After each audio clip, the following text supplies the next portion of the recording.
திருச்சி மாநகர மாவட்டத்தை சார்ந்த ஊடக நண்பர்கள் அனைவருக்கும் என்னுடைய மனமார்ந்த வணக்கத்தை தெரிவித்துக் கொள்கிறேன். மீண்டும் உங்களை கிட்டத்தட்ட 10 நாள் கழித்து உங்களை சந்திக்கிறதுல மிக்க மகிழ்ச்சி. நம்மளுடைய முதல்வர் பதவியேற்று இன்னும் 1 மாதம் கூட முடியல. அதுக்குள்ள நிறைய டெவலப்மெண்ட்ஸ் இருக்கு. ஒரு பக்கம் புதிதாக பதவியேற்றிருக்கிற அமைச்சர்கள் தங்களுடைய துறை என்ன துறை எப்படி இருக்கு, இதுக்கு முன்னாடி என்ன இருந்திருக்கு, இனிமேல்ட்ட என்ன செய்யணும், அதில் ஒரு சில விஷயங்களை முன்ன பின்னா இருந்தாலும் எல்லாரும் அவங்களுடைய துறையில் ஒரு சரியான ஒரு குட் ஸ்டார்ட்டோட ஆரம்பிச்சிருக்கிறாங்க. இன்னொரு பக்கம் எதிர்கட்சி மற்றும் எதிர்கட்சியை சார்ந்திருக்கக்கூடிய மற்ற கட்சிகள் எல்லாம் 6 மாதம் பொறுத்திருந்து பார்ப்போம் அப்படின்னு சொல்லிவிட்டு ஆதங்கத்தோட எல்லாரும் அங்கங்கே கதறல்களும் குமரல்களும் ஏற்பட்டுக்கிட்டே இருக்கு. இது ரெண்டுமே ஒரே நேரத்தில் நடந்துக்கிட்டு இருக்கு.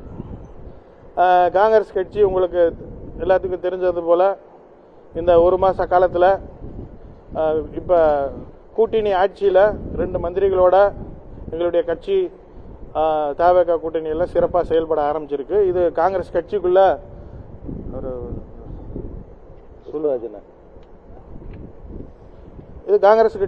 ஒரு மிக அருமையான ஒரு புத்துணர்ச்சியை ஏற்படுத்தி இருக்கு.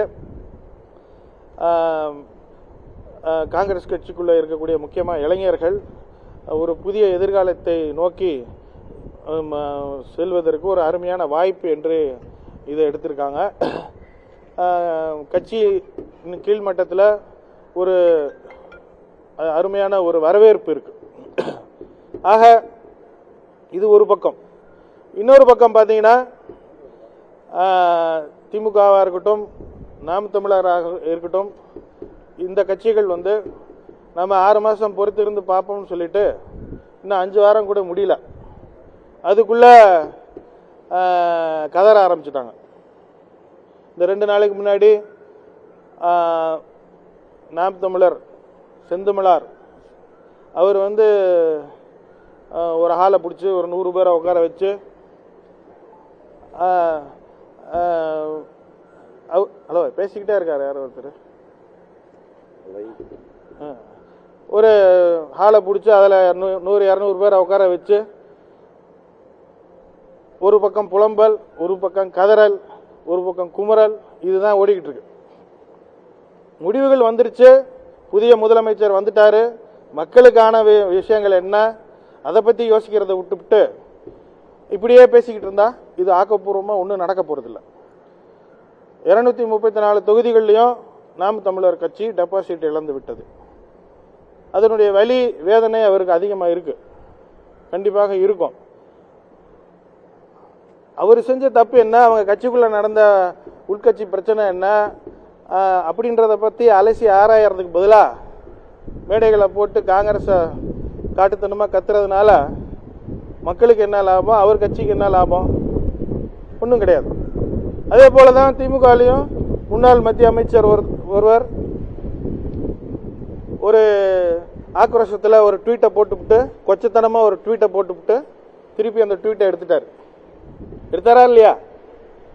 அதனால நிலை தெளிம்பி போன ஒரு சூழ்நிலையில தான் இவங்கெல்லாம் இப்படி தாறுமாறா பேசி ட்வீட்டை போடுறதும் ட்வீட்டை எடுக்கிறதும், அதே மாதிரி செந்தமிழன் பேரை வச்சுக்கிட்டு தாறுமாறா வார்த்தைகளை பயன்படுத்தி பேசிக்கிட்டு இருக்கிறார். இதை யார் தூண்டி விடுறா, அவருக்கு பின்னாடி இருந்து யார் இதை தட்டி விடுறான்றது தெரியல. அதனால இதுக்கு பின்னாடி இருக்கக்கூடிய அரசியலெல்லாம் நம்ம ஓரளவுக்கு பார்க்கணும்.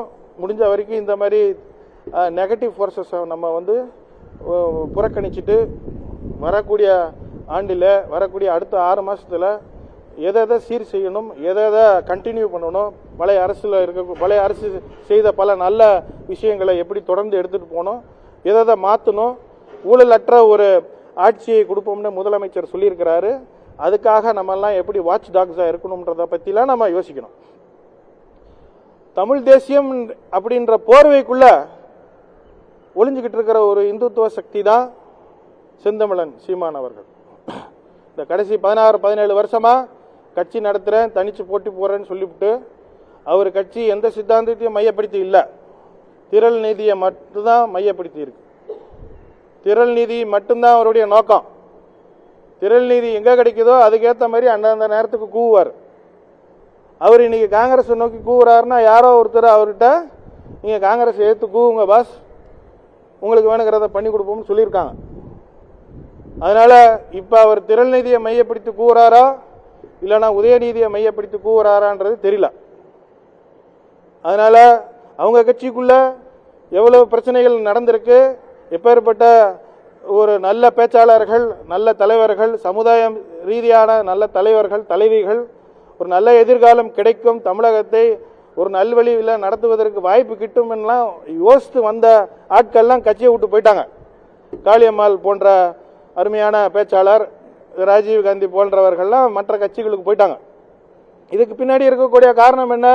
அங்கே ஒரு சிலர் மட்டுமே தலைவரை சுற்றி ஆக்கிரமிச்சுக்கிட்டு சமுதாய ரீதியாக கீழ்த்தட்டு மக்கள், விளிம்பு நிலையில் இருக்கக்கூடிய பல சமுதாயத்தினரை ஒதுக்கி வச்சு புறக்கணித்து அரசியல் பண்ணதுனால ஏற்பட்டது தான். அப்பேற்பட்டவர்கள் மற்ற கட்சியை பற்றி பேசுறதுக்கு என்ன தேவை இருக்கு? காங்கிரஸ் கட்சியில் யாருக்கு எந்த சீட்டை கொடுக்கணும், எதுக்கு கொடுக்கணும், எப்போ கொடுக்கணும், எப்படி கொடுக்கணும்ன்றத பற்றி இவருக்கு என்ன வேலை? இவருடைய கட்சிக்குள்ள என்ன நடக்குது, அவங்க அதில் யாரை கொடுக்கறது, யாரை ஜெயிக்க வைக்கிறதுன்றதை பற்றி யோசிக்காம இருக்கிற எல்லா கட்சிகளை பற்றியும் தாறுமாறா பேசிக்கிட்டு, நான் ஏன் அவர் தமிழ் தேசியத்தின் போர்வையில் இருக்கக்கூடிய இந்துத்துவ சக்தின்னு சொல்றேன்னா, பெரியார தமிழ்நாட்டில் இவ்வளவு தூரத்துக்கு கொச்சத்தனமா தாக்குனவர் இவர் தான். சமூக நீதியின் தந்தை தமிழகத்தை பொறுத்த மட்டும் பெரியார். ஒரு பக்கம் அம்பேத்கர் தேசிய அளவில் சொன்னா கூட தமிழகத்தை பொறுத்த மட்டும் பெரியார் என்ற பிம்பத்தை உடைப்பதற்காகவே இவர் பேச ஆரம்பிச்சவர். இதெல்லாம் நம்ம மனசுல வச்சு இவர் பேசுறதுக்கு எவ்வளவு முக்கியத்துவம் கொடுக்கணும், அதை எவ்வளவு தூரத்துக்கு உள்வாங்கிக்கணும், அவர் கூட இருக்கிறவங்களே இதெல்லாம் யோசிக்கணும். தமிழ் தேசியம்னா என்ன? தமிழனுக்கு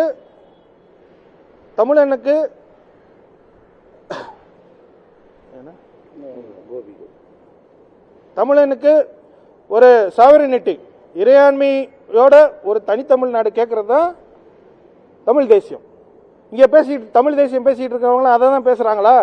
சாதி ஒழிப்புன்றது தமிழ் தேசியத்தில் மிக முக்கியமான ஒரு பங்கு. இதெல்லாம் யாரும் தமிழ் தேசியத்தில் பேசுறாங்களா? இதை பற்றிலாம் யாரும் பேசுறது இல்லை.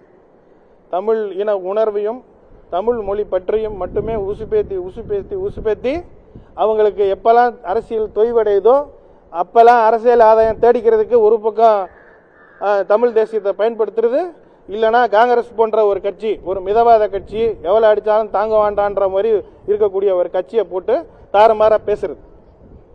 தன்னுடைய தப்ப ஏத்துக்கிறதுக்கு தில்லில்லாத ஆட்கள் தான் காங்கிரஸ் கட்சியை இப்படி கொச்சத்தனமா பேசிக்கிட்டு இருக்கிறாங்க. ஈழத்தமிழர்களுக்காக நாங்க கண்ணீர் விடுறோம் அப்படின்னு சொல்லி முதலே கண்ணீர் விட்டுக்கிட்டு இருக்காங்க. ஆனா தமிழ்நாட்டில் இருக்கக்கூடிய ஆதி தமிழர்களுக்காக யாரும் நிக்கிறாங்களா? வேங்கை வயலில் இந்த தலைவர்கள் தமிழ் தேசியம் பேசுறவங்களாம் நின்னாங்களா? நிக்கல. அதனால யாரு எதுக்கு பேசுறாங்கன்றத நம்ம தெளிவாக புரிந்து கொண்டு மேற்கொண்டு ஆக்கப்பூர்வமாக இந்த மாநிலத்தில் இது ஒரு முன்னேறிய ஒரு மாநிலம். மற்ற மாநிலங்களை ஒப்பிட்டு பார்க்கும் பொழுது இந்த மாநிலத்தில் இளைஞர்களுக்கு வேலை வாய்ப்பு வேணும், பெண்களுக்கு பாதுகாப்பு இதை அதிகரிக்கணும், குட்டி குழந்தைகளுக்கு பாதுகாப்பு அதிகரிக்கணும். போதைப் பொருள் பிரச்சனை இப்ப கடைசி 5-10 வருஷத்துல கூடி இருக்கு. ஒரு மாசத்துல வந்த உடனே இந்த முதலமைச்சர்னால தான் கூடுச்சா? கிடையாது. இது கடந்த பல ஆண்டு காலமாக இங்க நடந்துகிட்டு இருக்கிற ஒரு பிரச்சனை. அதனால ஒருத்தர் குறை சொல்லிக்கிட்டு ஒருத்தர் கை காமிச்சுக்கிட்டு இருக்கிறது மக்களுக்கு சார்ந்த ஒரு அரசியல் அல்ல. நம்ம ஒரு காமராஜர் காலத்திலேயே ஒரு வளர்ச்சி அடைஞ்ச ஒரு மாநிலத்துக்கான அடித்தளம் காமராஜர் காலத்திலே போடப்பட்டது. காமராஜர் காலத்துக்கு பிறகு திராவிட மாடலுக்கு பிறகு இப்ப விஜய் மாடலை ஸ்டார்ட் பண்ணணும். அதனால விஜய் மாடலை க்ளோஸ் பண்றதுக்காக முயற்சி எடுத்தோம்னா தமிழ்நாடும் சிக்கலுக்குள்ள ஆயிரும். அதனால நண்பர்களே, இந்த ஆக்கப்பூர்வமான அரசியலை பேசுவோம், இந்த நெகட்டிவ் பாலிடிக்ஸை விட்டுருவோம். கொச்சத்தனமா பேசிக்கிட்டு தனிப்பட்ட தனி மனிதர்களை பத்தி பேசுறதை விட்டுவிட்டு சமுதாய ரீதியா அரசியல் பேசுவோம். மார்க்ஸ் சொல்லிக் கொடுத்த விதிமுறைகளின்படி இந்த சமுதாயத்தை நாம் புரிந்து கொண்டு வளர்ச்சிக்கான அரசியலை பத்தி பேசுவோம். அதை விட்டுவிட்டு சில்லறத்தனமா செந்தமிழன் பேர் மட்டும் வச்சுவிட்டு பூரா பேசுறது பூரா சில்லற பாஷையில பேசிக்கிட்டு இருக்காப்ல. இதுக்கு மேல நம்ம அவரை விமர்சிக்கிறதுக்கு நல்லது இல்லை. பட் இருந்தாலும் இதை சொல்ல வேண்டிய ஒரு காலகட்டத்துக்கு வந்திருக்கிறோம். அதனால ஆட்சி அமைச்சிருக்காரு. இந்த நிலைமையில அவர் வார்த்தை சொல்றாரு, யாரு வாயில நல்லா வந்துரும் முதல்வர் சொல்றாரு. இது சொல்லக்கூடிய வார்த்தையா? சொல்லக்கூடாது. அதுக்கு என்ன சொல்றீங்க? அதுக்கு சொல்லக்கூடாதுன்னு சொல்லிட்டான்ல, சொல்லக்கூடாதுன்னு சொல்லிட்டாங்க. காங்கிரஸ் சார்பா ஏன்ட்ட கேள்வி கேட்குறீங்க, என்னோட பதில் மட்டும் தான் நான் சொல்றேன். காங்கிரஸ் சார்பா சொல்றது சொல்லாதது நான் கரெக்ட். ஏன் சார்பில் நான் அதை ஏத்துக்க மாட்டேன். அடுத்த கேள்வி சொல்லுங்க.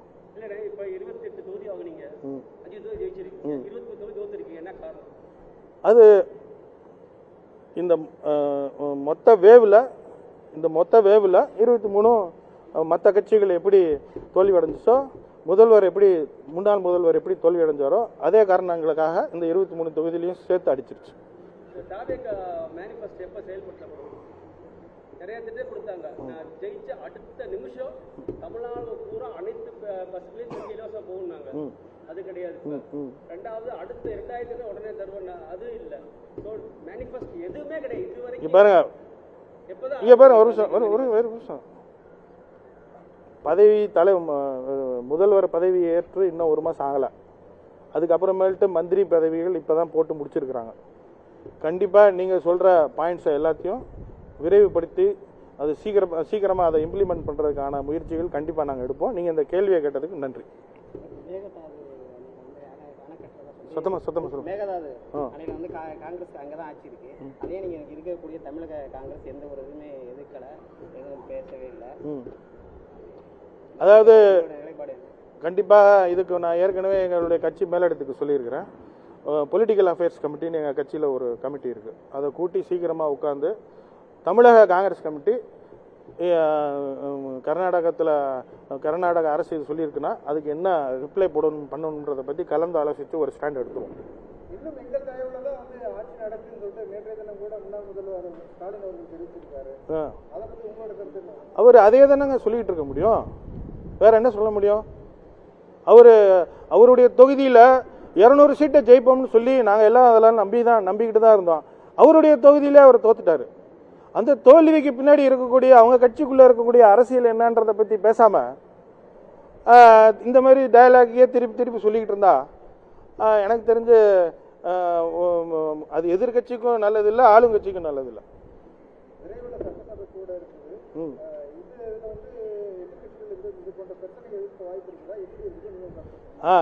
சட்டசபையில் ஆரோக்கியமான விவாதங்களும் ஆரோக்கியமான தர்க்கங்களும் இருக்கணும்ன்றது தான் என்னுடைய வேண்டுகோள். இதை தான் நான் முதல் நாள்ல இருந்து சொல்லிக்கிட்டு இருக்கேன்.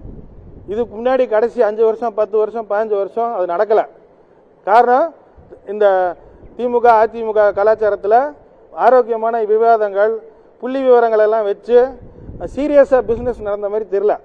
ஒன்று நம்ம தலைவரை தூக்கி பிடிச்சி வாழ்த்துறது, இல்லைன்னா எதிர்கட்சியை தூற்றி தகராறு பண்ணி வெளிநடப்பு, இதை மாத்துறதுக்கு ஒரு அருமையான வாய்ப்பு. புதிய முதல்வர், புதிய எதிர்கட்சி தலைவர், இவங்கிட்ட இருந்து நான் எதிர்பார்க்கறது கண்டிப்பா ஆரோக்கியமான வாதங்களும் விவாதங்களும். சட்டமன்றத்தில் கண்டிப்பா பேசுவார்.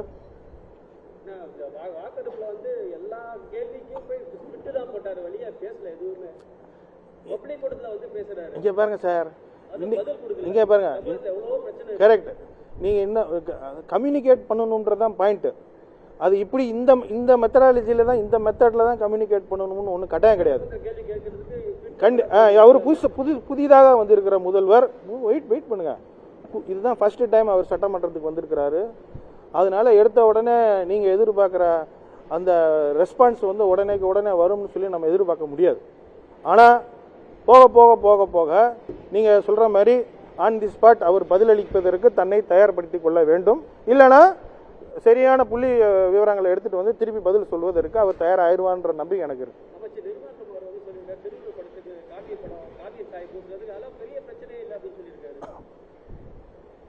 அதாவது அவர் என்ன கண்ணோட்டத்தில் அது பெரிய பிரச்சனை இல்லைன்னு சொல்லியிருக்காருன்னு எனக்கு தெரியல. பட் அது பெரிய பிரச்சனை தான். அதை வந்து ஒரு அமைச்சர் லெவலில் அதை பற்றி பேசுறதுக்கு பெரிய பிரச்சனை இல்லைன்னு கூட அவர் சொல்லியிருக்கலாம். ஆனால் கட்சி ரீதியாக அது பெரிய பிரச்சனை தான். அதை நீங்கள் அவர்கிட்ட கேட்கணும். சொல்லுங்க. ஆரம்பிச்சிட்டாரு. அதாவது மோடி அமித்ஷா வச்சு படம் எடுத்து ஓட்டலான்னு பார்த்தாங்க. அந்த படம் ஓட மாட்டேங்குது. அதனால என்ன சொல்லிட்டாங்க, தம்பி நீ போய் தனியாக படம் எடு, ஃபைனான்ஸ் சொன்ன மற்ற சப்போர்ட்லாம் நாங்கள் பண்ணிக்கிறோம் அப்படின்னு சொல்லி அனுப்பியிருக்காங்க போல இருக்கு. அவர் ஏற்கனவே பிஜேபி அவங்களுக்கு தெரியல, இவர் பிஜேபி தளத்தை வச்சு இவர் ஆல்ரெடி ஒரு படத்தை இவர் ஸ்டார்ட் பண்ணிட்டாருன்றது அவங்களுக்கு தெரியாமல் போச்சு. இப்போ தான் ஆர்எஸ்எஸ்க்கும் பிஜேபிக்கும் புரியுது, இவர் இங்கே வந்து ஏற்கனவே அவரை முன்னிலைப்படுத்தி பிஜேபியை மொத்தமாக அவர் சார்பில் அவருக்காக பயன்படுத்திக்கிட்டாருன்றது இப்போ அவங்க கட்சிக்காரங்களுக்கே இப்போ தான் புரியுதுன்னு வச்சுக்கோங்களேன். ஆனால் அவர் வந்த உடனே கல்ட்டு கல்ச்சரை நான் ஒழிப்பேன் அப்படின்லாம் பஞ்சு டயலாக் அடிச்சிருக்காரு. கல்ட்டு கல்ச்சர்னா ஒரு தனி மனிதனை வந்து அளவுக்கு அதிகமாக ஒரு ஹீரோ மாதிரி வச்சு அவர் பின்னாடி அவர் என்ன சொன்னாலும் தலையாட்டுறதுக்கு ஒரு கூட்டத்தை திரட்டி வச்சிருக்காங்க பார்த்தீங்களா. அந்த கல்ட்டு கல்ச்சரை எதிர்ப்போம்னு அவர் சொல்கிறாரு. பிஜேபியில் அவர் பண்ணிக்கிட்டு இருந்தது அதுதான். இப்போ அவரை விட ஒரு பெரிய பிம்பம் வந்து பெரிய கல்ட்டு கல்ச்சர் ஒன்று வந்துடுச்சுன்னு ஒன்று பயந்து விட்டார். அதனால் அவர் வந்திருக்கிறாரு. அவர் வந்ததெல்லாம் இப்போ செந்தமிழன் சீமானுக்கெல்லாம் ஒரு பெரிய பிரச்சனை. காரணம் என்னென்னா, ஒரு பக்கம் முதல்வர் விஜய், எதிர்கட்சி தலைவர் உதயநிதி ஸ்டாலின், அப்புறமேல்ட்டு முன்னாள் பிஜேபி தலைவர் அண்ணாமலை, இப்படிலாம் ஆளுக வந்த பிறகு இதுக்கு ஈடு கொடுத்து பெர்ஃபார்மன்ஸ் பண்ணுறதுக்கு நம்மளாம் முடியுமா முடியாதா அப்படின்னு சொல்லி செந்தமிழன் யோசிச்சுக்கிட்டு இருக்கார். அதை பயந்து விட்டார். அதனால அந்த பயத்தினுடைய வெளிப்பாடு தான் இப்படி காங்கிரஸ் கட்சி எல்லாத்தையும் போட்டு தாறுமாறாக பேசிக்கிட்டு கட்ட வார்த்தையில் சொல்லி திட்டிக்கிட்டு இவன் யாரு அவன் யாருன்னு சொல்லி கூவிக்கிட்டு இருக்காரு. வேற கேள்விகள் போதுமா? Thank you boss, thank you very much.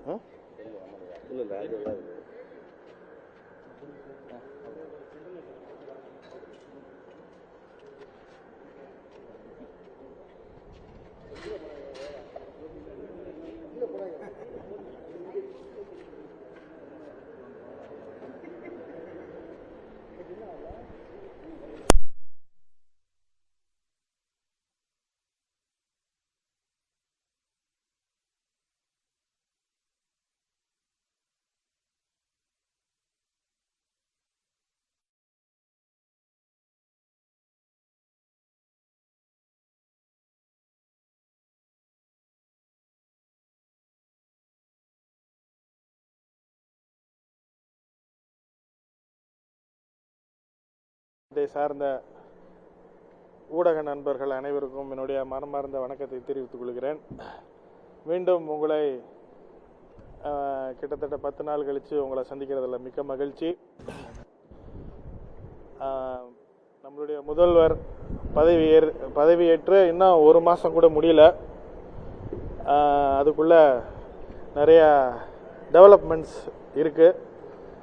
ஒரு பக்கம் புதிதாக பதவியேற்றிருக்கிற அமைச்சர்கள் தங்களுடைய துறை என்ன துறை எப்படி இருக்கு, இதுக்கு முன்னாடி என்ன இருந்திருக்கு, இனிமேல்ட்டு என்ன செய்யணும், அதில் ஒரு சில விஷயங்களை வந்து முன்ன பின்னா இருந்தாலும் எல்லாரும் அவங்களுடைய துறையில் ஒரு சரியான ஒரு குட் ஸ்டார்ட்டோட ஆரம்பிச்சிருக்கிறாங்க. இன்னொரு பக்கம் எதிர்கட்சி மற்றும் எதிர்கட்சியை சார்ந்திருக்கக்கூடிய மற்ற கட்சிகள் எல்லாம் வந்து 6 மாதம் பொறுத்திருந்து பார்ப்போம் அப்படின்னு சொல்லிவிட்டு ஆதங்கத்தோட எல்லாரும் அங்கங்கே கதறல்களும் குமரல்களும் ஏற்பட்டுக்கிட்டே இருக்கு. இது ரெண்டுமே ஒரே நேரத்தில் நடந்துக்கிட்டு இருக்கு. காங்கிரஸ் கட்சி உங்களுக்கு எல்லாத்துக்கும் தெரிஞ்சது போல இந்த 1 மாத காலத்தில் இப்போ கூட்டணி ஆட்சியில் 2 மந்திரிகளோட எங்களுடைய கட்சி தவேக கூட்டணியில் சிறப்பாக செயல்பட ஆரம்பிச்சிருக்கு. இது காங்கிரஸ் கட்சிக்குள்ள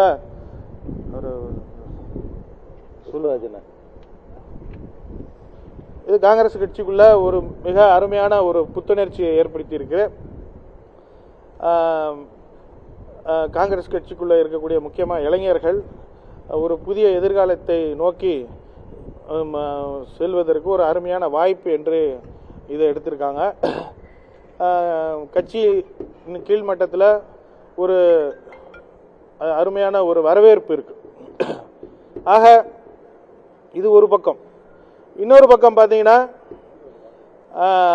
திமுகவாக இருக்கட்டும், நாம் தமிழராக இருக்கட்டும், இந்த கட்சிகள் நம்ம 6 மாதம் பொறுத்திருந்து பார்ப்போம்னு சொல்லிட்டு இன்னும் 5 வாரம் கூட முடியல, அதுக்குள்ள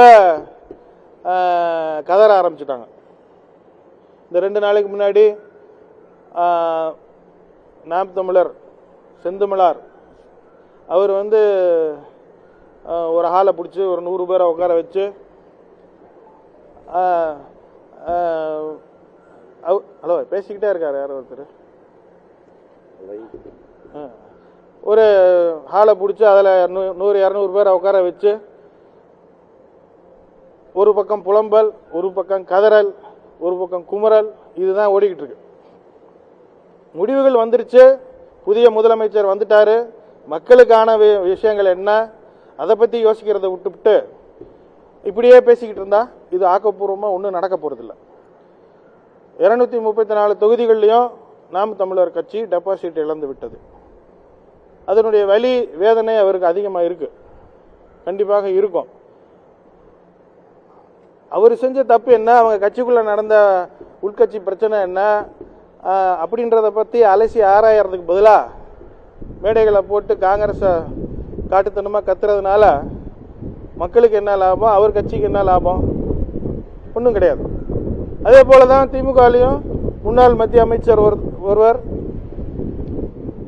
ஒரு ஆக்ரோஷத்தில் ஒரு ட்வீட்டை போட்டுவிட்டு, கொச்சத்தனமாக ஒரு ட்வீட்டை போட்டுவிட்டு திருப்பி அந்த ட்வீட்டை எடுத்தாரா இல்லையா? அதனால நிலை தெளிம்பி போன ஒரு சூழ்நிலையில தான் இவங்கெல்லாம் இப்படி தாறுமாறா பேசி ட்வீட்டை போடுறதும் ட்வீட்டை எடுக்கிறதும், அதே மாதிரி செந்தமிழன் பேரை வச்சுக்கிட்டு தாறுமாறா வார்த்தைகளை பயன்படுத்தி பேசிக்கிட்டு இருக்கிறார். இதை யார் தூண்டி விடுறா, அவருக்கு பின்னாடி இருந்து யார் இதை தட்டி விடுறான்றது தெரியல. அதனால இதுக்கு பின்னாடி இருக்கக்கூடிய அரசியலெல்லாம் நம்ம ஓரளவுக்கு பார்க்கணும். முடிஞ்ச வரைக்கும் இந்த மாதிரி நெகட்டிவ் ஃபோர்ஸஸை நம்ம புறக்கணிச்சுட்டு வரக்கூடிய ஆண்டில், வரக்கூடிய அடுத்த 6 மாதத்தில் எதை சீர் செய்யணும், எதை கண்டினியூ பண்ணணும், பழைய அரசு செய்த பல நல்ல விஷயங்களை எப்படி தொடர்ந்து எடுத்துகிட்டு போகணும், எதை மாற்றணும், ஊழலற்ற ஒரு ஆட்சியை கொடுப்போம்னு முதலமைச்சர் சொல்லியிருக்கிறாரு. அதுக்காக நம்மெல்லாம் எப்படி வாட்ச் டாக்ஸாக இருக்கணும்ன்றதை பற்றிலாம் நம்ம யோசிக்கணும். தமிழ் தேசியம் அப்படின்ற போர்வைக்குள்ள ஒளிஞ்சுக்கிட்டு இருக்கிற ஒரு இந்துத்துவ சக்தி தான் செந்தமிழன் சீமான் அவர்கள். இந்த கடைசி 16-17 வருஷமா கட்சி நடத்துறேன், தனிச்சு போட்டி போறேன்னு சொல்லிவிட்டு அவர் கட்சி எந்த சித்தாந்தத்தையும் மையப்படுத்தி இல்லை, திரள் நீதியை மட்டும்தான் மையப்படுத்தி இருக்கு. திரள் நீதி மட்டும்தான் அவருடைய நோக்கம். திரள் நீதி எங்க கிடைக்குதோ அதுக்கேற்ற மாதிரி அந்தந்த நேரத்துக்கு கூவுவார். அவர் இன்னைக்கு காங்கிரஸ் நோக்கி கூவுறாருன்னா யாரோ ஒருத்தர் அவர்கிட்ட நீங்க காங்கிரஸ் எடுத்து கூவுங்க பாஸ், உங்களுக்கு வேணுங்கிறத பண்ணி கொடுப்போம்னு சொல்லியிருக்காங்க. அதனால இப்ப அவர் திரள் நீதியை மையப்படுத்தி கூவுறாரா இல்லைன்னா உதயநீதியை மையப்படுத்தி கூவுறாரான்றது தெரியல. அதனால அவங்க கட்சிக்குள்ள எவ்வளவு பிரச்சனைகள் நடந்திருக்கு, எப்பேற்பட்ட ஒரு நல்ல பேச்சாளர்கள், நல்ல தலைவர்கள், சமுதாயம் ரீதியான நல்ல தலைவர்கள், தலைவிகள், ஒரு நல்ல எதிர்காலம் கிடைக்கும், தமிழகத்தை ஒரு நல்வழியில் நடத்துவதற்கு வாய்ப்பு கிட்டும்லாம் யோசித்து வந்த ஆட்கள்லாம் கட்சியை விட்டு போயிட்டாங்க. காளியம்மாள் போன்ற அருமையான பேச்சாளர், ராஜீவ் காந்தி போன்றவர்கள்லாம் மற்ற கட்சிகளுக்கு போயிட்டாங்க. இதுக்கு பின்னாடி இருக்கக்கூடிய காரணம் என்ன, அங்கே ஒரு சிலர் மட்டுமே தலைவரை சுற்றி ஆக்கிரமிச்சுக்கிட்டு சமுதாய ரீதியாக கீழ்த்தட்டு மக்கள், விளிம்பு நிலையில் இருக்கக்கூடிய பல சமுதாயத்தினரை ஒதுக்கி வச்சு புறக்கணித்து அரசியல் பண்ணதுனால ஏற்பட்டது தான். அப்பேற்பட்டவர்கள் மற்ற கட்சியை பற்றி பேசுறதுக்கு என்ன தேவை இருக்கு? காங்கிரஸ் கட்சியில் யாருக்கு எந்த சீட்டை கொடுக்கணும், எதுக்கு கொடுக்கணும், எப்போ கொடுக்கணும், எப்படி கொடுக்கணும்ன்றத பற்றி இவருக்கு என்ன வேலை? இவருடைய கட்சிக்குள்ள என்ன நடக்குது, அவங்க அதில் யாரை கொடுக்கறது, யாரை ஜெயிக்க வைக்கிறதுன்றதை பற்றி யோசிக்காம இருக்கிற எல்லா கட்சிகளை பற்றியும் தாறுமாறா பேசிக்கிட்டு நான் ஏன் அவர் தமிழ் தேசியத்தின் போர்வையில் இருக்கக்கூடிய இந்துத்துவ சக்தின்னு சொல்றேன்னா, பெரியார தமிழ்நாட்டில் இவ்வளவு தூரத்துக்கு கொச்சத்தனமா தாக்குனவர் இவர் தான். சமூக நீதியின் தந்தை தமிழகத்தை பொறுத்த மட்டும் பெரியார். ஒரு பக்கம் அம்பேத்கர் தேசிய அளவில் சொன்னா கூட, தமிழகத்தை பொறுத்த மட்டும் பெரியார் என்ற பிம்பத்தை உடைப்பதற்காகவே இவர் பேச ஆரம்பிச்சவர். இதெல்லாம் நம்ம மனசுல வச்சு இவர் பேசுறதுக்கு எவ்வளவு முக்கியத்துவம் கொடுக்கணும், அதை எவ்வளவு தூரத்துக்கு உள்வாங்கிக்கணும், அவர் கூட இருக்கிறவங்களே இதெல்லாம் யோசிக்கணும். தமிழ் தேசியம்னா என்ன? தமிழனுக்கு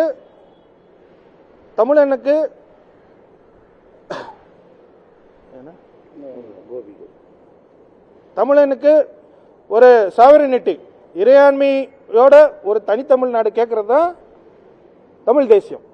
இங்க தமிழ் தேசியம் பேசிட்டு இருக்கவங்க அதை தான் பேசுறாங்களா? சாதி ஒழிப்புன்றது தமிழ் தேசியத்துல மிக முக்கியமான ஒரு பங்கு. இதெல்லாம் யாரும் தமிழ் தேசியத்துல பேசுறாங்களா? இதை பத்திலாம் யாரும் பேசுறது இல்லை. தமிழ் இன உணர்வையும் தமிழ் மொழி பற்றியும் மட்டுமே உசுப்பேத்தி அவங்களுக்கு எப்பெல்லாம் அரசியல் தொய்வடையுதோ அப்பெல்லாம் அரசியல் ஆதாயம் தேடிக்கிறதுக்கு ஒரு பக்கம் தமிழ் தேசியத்தை பயன்படுத்துறது, இல்லைன்னா காங்கிரஸ் போன்ற ஒரு கட்சி, ஒரு மிதவாத கட்சி, எவ்வளவு அடிச்சாலும் தாங்க வேண்டான்ற மாதிரி இருக்கக்கூடிய ஒரு கட்சியை போட்டு தாறுமாறா பேசுறது. தன்னுடைய தப்ப ஏத்துக்கிறதுக்கு தில்லில்லாத ஆட்கள் தான் காங்கிரஸ் கட்சியை இப்படி கொச்சத்தனமா பேசிக்கிட்டு இருக்கிறாங்க.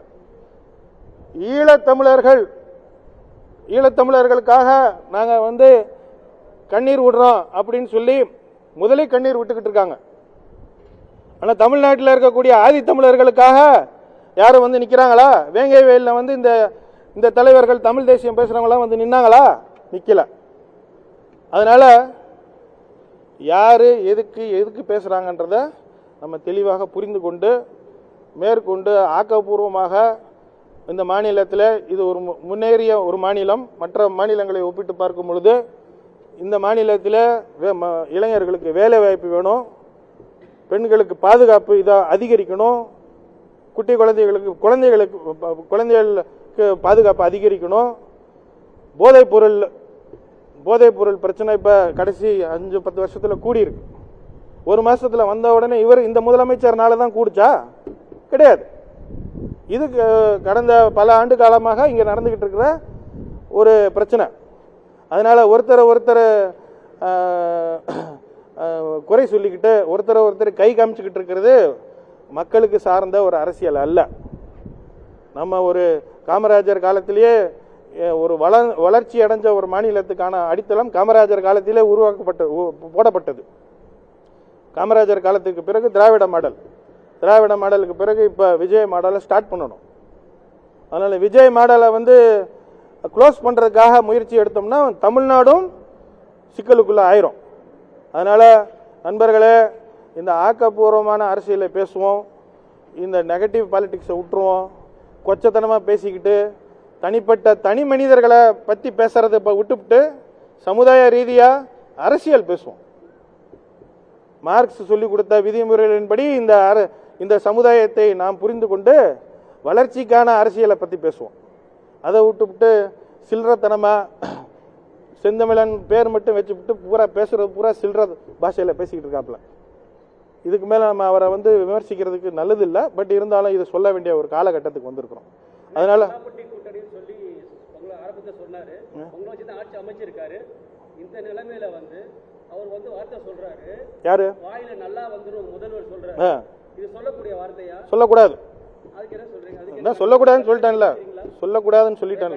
காங்கிரஸ் சார்பா என்கிட்ட கேள்வி கேட்குறீங்க, என்னோட பதில் மட்டும் தான் நான் சொல்றேன். காங்கிரஸ் சார்பா சொல்றது சொல்லாதது நான் கரெக்ட். ஏன் சார்பில் நான் அதை ஏத்துக்க மாட்டேன். அடுத்த கேள்வி சொல்லுங்க. இப்ப 28 தொகுதி வாங்குனீங்க, 5 தொகுதி ஜெயிச்சிருக்கீங்க, 20 தொகுதி தோத்துருக்கீங்க, என்ன காரணம்? அது இந்த மொத்த வேவ்ல 23 மற்ற கட்சிகள் எப்படி தோல்வி அடைஞ்சிச்சோ, முன்னாள் முதல்வர் எப்படி தோல்வி அடைஞ்சாரோ அதே காரணங்களுக்காக இந்த 23 தொகுதியிலையும் சேர்த்து அடிச்சிருச்சு. நிறைய திட்டம் கொடுத்தாங்க. நான் ஜெயிச்ச அடுத்த நிமிஷம் தமிழ்நாடு பூரா அனைத்து பஸ்களையும் இலவசம் போகுனாங்க. அது கிடையாது சார். ரெண்டாவது அடுத்த 2000 உடனே தருவேன், அது இல்ல. மேனிஃபெஸ்ட் எதுவுமே கிடையாது இது வரைக்கும். பாருங்க, எப்பதான் இங்க பாருங்க, ஒரு நிமிஷம். பதவி முதல்வர் பதவி ஏற்று இன்னும் 1 மாசம் ஆகல. அதுக்கப்புறமேல்ட்டு மந்திரி பதவிகள் இப்பதான் போட்டு முடிச்சிருக்கிறாங்க. கண்டிப்பா நீங்க சொல்ற பாயிண்ட்ஸ் எல்லாத்தையும் விரைவுபடுத்தி அது சீக்கிரமா அதை இம்ப்ளிமெண்ட் பண்றதுக்கான முயற்சிகள் கண்டிப்பா நாங்க எடுப்போம். நீங்க இந்த கேள்வியை கேட்டதுக்கு நன்றி. சத்தமா சொல்லுங்க. மேகதாது அன்னைக்கு வந்து காங்கிரஸ் அங்கதான் ஆட்சி இருக்கு. அதே நீங்க இருக்கக்கூடிய தமிழக காங்கிரஸ் எந்த ஒரு இதுவுமே எதிர்க்கல, எதுவும் பேசவே இல்லை. அதாவது கண்டிப்பாக இதுக்கு நான் ஏற்கனவே எங்களுடைய கட்சி மேலிடத்துக்கு சொல்லியிருக்கிறேன். பொலிட்டிக்கல் அஃபேர்ஸ் கமிட்டின்னு எங்கள் கட்சியில் ஒரு கமிட்டி இருக்குது. அதை கூட்டி சீக்கிரமாக உட்காந்து தமிழக காங்கிரஸ் கமிட்டி கர்நாடக அரசு இது சொல்லியிருக்குன்னா அதுக்கு என்ன ரிப்ளை பண்ணணுன்றதை பற்றி கலந்து ஆலோசித்து ஒரு ஸ்டாண்ட் எடுத்துவோம். இன்னும் எங்கள் தயவுல தான் வந்து ஆட்சி நடக்குன்னு சொல்லிட்டு நேற்றைய தினம் கூட முன்னாள் முதல்வர் ஸ்டாலின் அவர்கள் தெரிவிச்சிருக்காரு. அதை பற்றி உங்களோட கருத்து என்ன? அவர் அதே தானங்க சொல்லிக்கிட்டு இருக்க முடியும், வேற என்ன சொல்ல முடியும்? அவருடைய தொகுதியில் 200 சீட்டை ஜெயிப்போம்னு சொல்லி நாங்கள் எல்லாம் அதெல்லாம் நம்பிக்கிட்டு தான் இருந்தோம். அவருடைய தொகுதியிலே அவர் தோத்துட்டாரு. அந்த தோல்விக்கு பின்னாடி இருக்கக்கூடிய அவங்க கட்சிக்குள்ள இருக்கக்கூடிய அரசியல் என்னன்றதை பற்றி பேசாம இந்த மாதிரி டயலாகையே திருப்பி சொல்லிக்கிட்டு இருந்தா எனக்கு தெரிஞ்சு அது எதிர்கட்சிக்கும் நல்லதில்லை, ஆளுங்கட்சிக்கும் நல்லதில்லை. விரைவில் சட்டசபை கூட இருக்குது. இது வந்து இது போன்ற பிரச்சனைகள் எதிர்க்க வாய்ப்பு இருக்குதா? எப்படி இருக்கு? சட்டசபையில் ஆரோக்கியமான விவாதங்களும் ஆரோக்கியமான தர்க்கங்களும் இருக்கணும்ன்றது தான் என்னுடைய வேண்டுகோள். இதை தான் நான் முத நாள்லேருந்து சொல்லிக்கிட்டு இருக்கேன். இதுக்கு முன்னாடி கடைசி 5 வருஷம் 10 வருஷம் 15 வருஷம் அது நடக்கலை. காரணம் இந்த திமுக அதிமுக கலாச்சாரத்தில் ஆரோக்கியமான விவாதங்கள் புள்ளி விவரங்கள் எல்லாம் வச்சு சீரியஸாக பிஸ்னஸ் நடந்த மாதிரி தெரியல. ஒன்று நம்ம தலைவரை தூக்கி பிடிச்சி வாழ்த்துறது, இல்லைன்னா எதிர்கட்சியை தூற்றி தகராறு பண்ணி வெளிநடப்பு. இதை மாற்றுறதுக்கு ஒரு அருமையான வாய்ப்பு. புதிய முதல்வர், புதிய எதிர்கட்சி தலைவர், இவங்ககிட்ட இருந்து நான் எதிர்பார்க்கறது கண்டிப்பா ஆரோக்கியமான வாதங்களும் விவாதங்களும். சட்டமன்றத்தில் கண்டிப்பா பேசுவார்.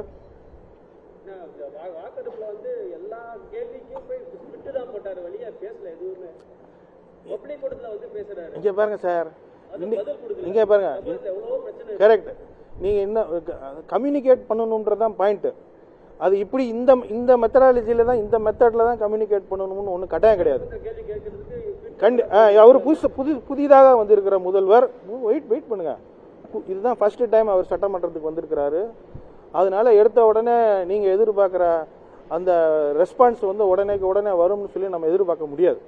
ஆனா போக போக போக போக நீங்க சொல்ற மாதிரி ஆன் தி ஸ்பாட் அவர் பதிலளிப்பதற்கு தன்னை தயார்படுத்திக் கொள்ள வேண்டும். இல்லைன்னா சரியான புள்ளி விவரங்களை எடுத்துட்டு வந்து திருப்பி பதில் சொல்வதற்கு அவர் தயாராகிடுவான்ற நம்பிக்கை எனக்கு இருக்கு.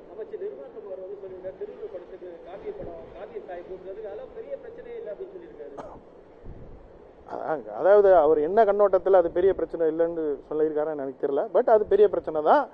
அதை வந்து ஒரு அமைச்சர் லெவலில் அதை பற்றி பேசுறதுக்கு பெரிய பிரச்சனை இல்லைன்னு கூட அவர் சொல்லியிருக்கலாம். ஆனால் கட்சி ரீதியாக அது பெரிய பிரச்சனை தான்.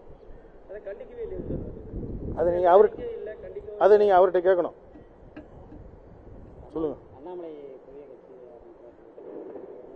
ஆரம்பிச்சுட்டாரு. அதாவது மோடி அமித்ஷா வச்சு படம் எடுத்து ஓட்டலான்னு பார்த்தாங்க. அந்த படம் ஓட மாட்டேங்குது. அதனால என்ன சொல்லிட்டாங்க, தம்பி நீ போய் தனியாக படம் எடு, ஃபைனான்ஸ் மற்ற சப்போர்ட்லாம் நாங்கள் பண்ணிக்கிறோம் அப்படின்னு சொல்லி அனுப்பியிருக்காங்க போல இருக்கு. அவர் ஏற்கனவே பிஜேபி அவங்களுக்கு தெரியல, இவர் பிஜேபி தளத்தை வச்சு இவர் ஆல்ரெடி ஒரு படத்தை இவர் ஸ்டார்ட் பண்ணிட்டாருன்றது அவங்களுக்கு தெரியாமல் போச்சு. இப்போதான் ஆர்எஸ்எஸ்க்கும் பிஜேபிக்கும் புரியுது, இவர் இங்கே வந்து ஏற்கனவே அவரை முன்னிலைப்படுத்தி பிஜேபியை மொத்தமாக அவர் சார்பில் அவருக்காக பயன்படுத்திக்கிட்டாருன்றது இப்போ அவங்க கட்சிக்காரங்களுக்கே இப்போ தான் புரியுதுன்னு வச்சுக்கோங்களேன்.